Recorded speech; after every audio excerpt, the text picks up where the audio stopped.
کہ جو کہ اس عدم اعتماد کی تحریک کو لیڈ کر رہے ہیں، لیکن ان کی اپنی نیشنل اسمبلی میں کوئی سیٹ نہیں ہے کہ 22 ایم این ایز جو ہیں وہ اپوزیشن کے ساتھ ہیں اور ووٹ آف نو کانفیڈنس دیں گے عمران خان صاحب کو۔ اگر ہم غور سے دیکھیں اس ساری تحریک کو تو یہ بولی لگنے کا آغاز سب سے پہلے کاف لیگ سے شروع ہوا ہے۔ یہ جو 7 دن کا فلپ آیا ہے، اتنی جلدی 7 دن میں انہوں نے جو فلپ کیا اپنے بیان سے، اس کی بین وجہ کیا ہے؟ کیا انہوں نے بھی اپنا ووٹ بیچ دیا ہے اپوزیشن کو؟ ایم این ایز کی جو بولیاں لگ رہی ہیں وہ کس طرح سے لگ رہی ہیں، اور اس کے بعد سب سے بڑی بولی کس نے اپنی لگوائی؟ یہ جو نیب کی جیل کاٹ کے آئے ہیں اور ان پر کرپشن کے چارجز رہے ہیں۔ اگر آپ کے پاس تھوڑا سا پیسہ ہے، 5-6 ارب روپے ہے، تو آپ اپنی حکومت بنا سکتے ہیں پاکستان میں۔ السلام علیکم ناظرین، خلیج نیوز سے اسامہ اقبال میں آپ سب کو خوش آمدید۔ ناظرین، ملک کی جو موجودہ سیاسی صورتحال چل رہی ہے وہ سمجھنا بہت مشکل ہو چکا ہے، کیونکہ یہاں پر سیاست کا بازار گرم ہوا ہے۔ ایم این ایز کی بولیاں لگ رہی ہیں، اور یہ وہی ایم این ایز ہے جو عام عوام کے ووٹ لے کر نیشنل اسمبلی میں آئے تھے اور آج یہی اپنا ضمیر بیچ رہے ہیں۔ اس کے بعد کل کو انہوں نے پھر سے اسی عوام میں جانا ہے ووٹ مانگنے، تو کیا کل کو یہی عوام ان کو ووٹ دے گی؟ کیا ان کا سیاسی کیریئر یہیں پر ختم ہو گیا ہے؟ اس کے بعد ہم بات کریں گے آج کے پروگرام کی، اور آج کے پروگرام میں ہم سب سے پہلی جو بات کریں گے وہ ہے ایم این ایز کی جو بولیاں لگ رہی ہیں وہ کس طرح سے لگ رہی ہیں، اور اس کے بعد سب سے بڑی بولی کس نے اپنی لگوائی۔ اس کے ساتھ ساتھ ہم بات کریں گے کہ عدم اعتماد کی تحریک لانے کی سب سے بڑی وجہ کیا تھی اور اس کو لیڈ کون کر رہا ہے۔ تو اب سب سے پہلے میں آپ کو یہ بتاتا چلوں، شرجیل میمن صاحب نے ایک بیان دیا تھا کل پریس کانفرنس سے بات کرتے ہوئے، انہوں نے یہ کہا تھا کہ عمران خان صاحب ہار رہے ہیں تو ان کو استعفیٰ دے دینا چاہیے۔ اگر شرجیل میمن صاحب کو یہ لگ رہا ہے کہ عمران خان صاحب ہار رہے ہیں تو وہ پھر ان سے استعفے کی ڈیمانڈ کیوں کر رہے ہیں؟ جب ایک ٹیم ہار رہی ہے تو آپ ان کو ہارنے دینا، پھر آپ پوری طرح سے ہارنے کیوں نہیں دے رہے؟ کیا آپ کو بھی کوئی اس پہ ڈاؤٹ ہے کہ شاید عمران خان صاحب جیت جائیں؟ تو یہ ایک بات تھی جو شرجیل میمن صاحب نے کی تھی، جس پہ بالکل بچگانہ ہی سوچا، اور یہ شرجیل میمن صاحب وہی ہیں جو نیب کی جیل کاٹ کے آئے ہیں اور ان پر کرپشن کے چارجز رہے ہیں۔ اس کے بعد ہم بات کرتے ہیں کہ مولانا فضل الرحمان صاحب کی، جو کہ اس عدم اعتماد کی تحریک کو لیڈ کر رہے ہیں، لیکن ان کی اپنی نیشنل اسمبلی میں کوئی سیٹ نہیں ہے۔ تو یہ کچھ چند ایسی باتیں ہیں جو کہ نہ سمجھ آنے والی ہیں۔ ناظرین، اب ہم بات کرتے ہیں ایم این ایز کی، جنہوں نے اپنا ووٹ اور ضمیر بیچا ہے اپوزیشن کو، اور وہ جو سندھ ہاؤس سے برآمد ہوئے تھے، جن میں راجہ ریاض صاحب، احمد حسن ڈیر صاحب، وجیہ اکرم صاحبہ اور رمیش کمار صاحب، اس طرح کے 12 ایم این ایز اور تھے، اور according to Raja Riaz 22 MNAs ہونے کا انکشاف ہے کہ 22 ایم این ایز جو ہیں وہ اپوزیشن کے ساتھ ہیں اور ووٹ آف نو کانفیڈنس دیں گے عمران خان صاحب کو۔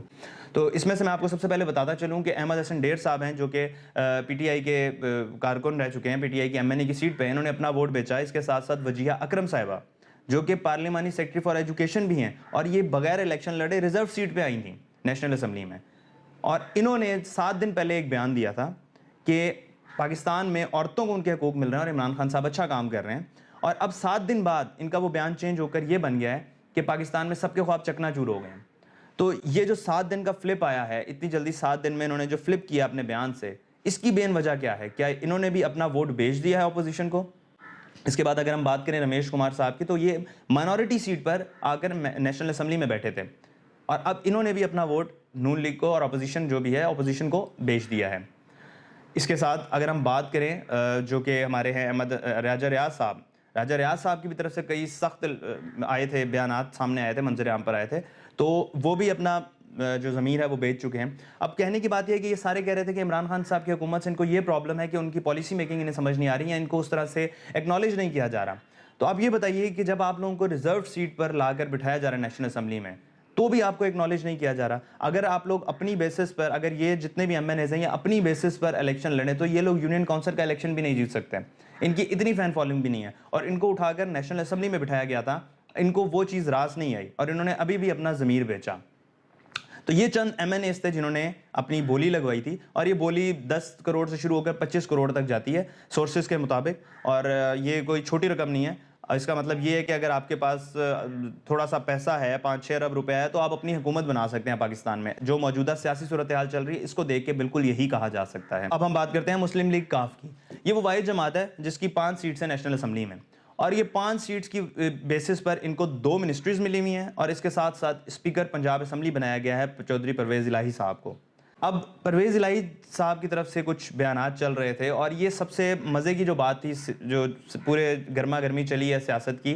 اس میں کاف لیگ کے بیانات کی بہت مزے کی چیز تھی کہ کاف لیگ کا بیان ایک دن کسی کے لیے ہوتا تھا، اگلے دن کسی کے لیے ہوتا تھا۔ یہ بہت جلدی فلپ کر رہے تھے کاف لیگ والے۔ ان کا جو مین مطالبہ تھا وہ یہ تھا کہ وزارت اعلیٰ دی جائے، وزارت اعلیٰ پنجاب پرویز الہی صاحب کو دی جائے۔ اب چودھری شجاعت صاحب نے کل رات کو ایک بیان دیا ہے کہ یہ سب سے صاف شفاف تحریک ہے اور کسی کی کوئی بولیاں نہیں لگ رہی۔ چودھری شجاعت صاحب ماشاءاللہ قابل احترام شخصیت ہے ہمارے لیے، لیکن اگر ہم غور سے دیکھیں اس ساری تحریک کو تو یہ بولی لگنے کا آغاز سب سے پہلے کاف لیگ سے شروع ہوا ہے،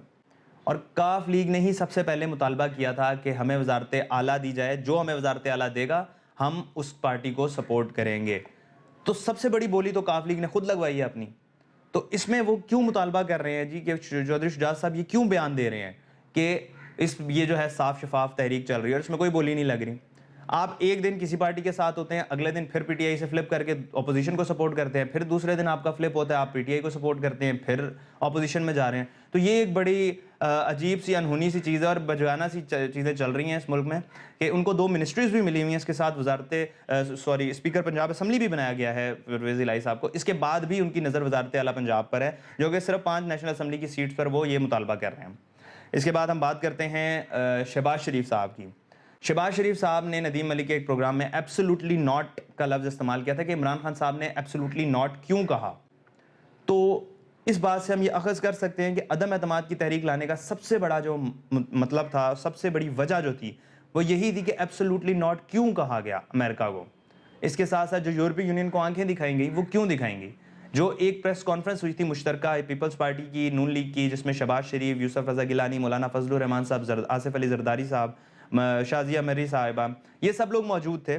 ان کی طرف سے اس پریس کانفرنس میں جو مین وجہ بتائی گئی تھی عدم اعتماد کی، جو درخواست انہوں نے دائر کی تھی، اس کی یہی تھی کہ انہوں نے ہمارے دوست ممالک کو آنکھیں دکھائی ہیں، ہمارے دوست ممالک کے مطالبات نہیں مانے۔ اگر آپ عمران خان صاحب کی جو فارن پالیسی ہے وہ ملک کو ایک لیول پر لے کر آ رہی ہے کہ جہاں پر وہ خود سٹینڈ کر سکے، تو اس کے یہ لوگ اتنا خلاف کیوں جا رہے ہیں؟ عدم اعتماد کی تحریک لانے کا سب سے بڑا مطلب ہی یہی تھا، اور شاید سورسز کے مطابق یہ بھی کہا جا رہا ہے کہ فنڈنگ جو ہے یہ ساری باہر سے ہی ان کو کی جا رہی ہے اس عدم اعتماد کی تحریک کے لیے۔ جو جتنے بھی ایم این ایس کو خریدا جا رہا ہے، جو بھی بولیاں لگ رہی ہیں، اس ساروں کے پیسے جو ہیں وہ باہر سے ہی فنڈنگ کی جا رہی ہے۔ تو ملک کی موجودہ صورتحال بہت خراب ہو چکی ہے، اور اس کے ساتھ ساتھ جو ایک امیج ہے پاکستان کا وہ باہر ممالک میں اچھا نہیں جا رہا۔ فائنلی آپ کا ملک کرونا کی ڈیزیز کے بعد ایک سٹیبل پلیٹ فارم پہ آیا تھا کہ ملک کی موجودہ صورتحال جو بہتر ہونے والی تھی، لیکن اس پر یہ اپوزیشن کی طرف سے جو اس طرح کا ہنگامہ آرائی کی گئی ہے، اس کی وجہ سے ملک کی جو صورتحال ہے وہ مزید خراب ہوتی جا رہی ہے۔ تو عوام اب عقل مند ہے اور عوام کو پتہ ہے کہ کیا ہو رہا ہے اس ملک میں اور کس کو انتخابات میں ووٹ دینا چاہیے۔ اگر عدم اعتماد کی تحریک کامیاب ہو جاتی ہے تو اس کے بعد جو انتخابات آئیں گے اس میں کس کو سپورٹ کرنا چاہیے۔ خلیج نیوز کے ساتھ اسامہ اقبال کو دیجیے اجازت، اللہ حافظ۔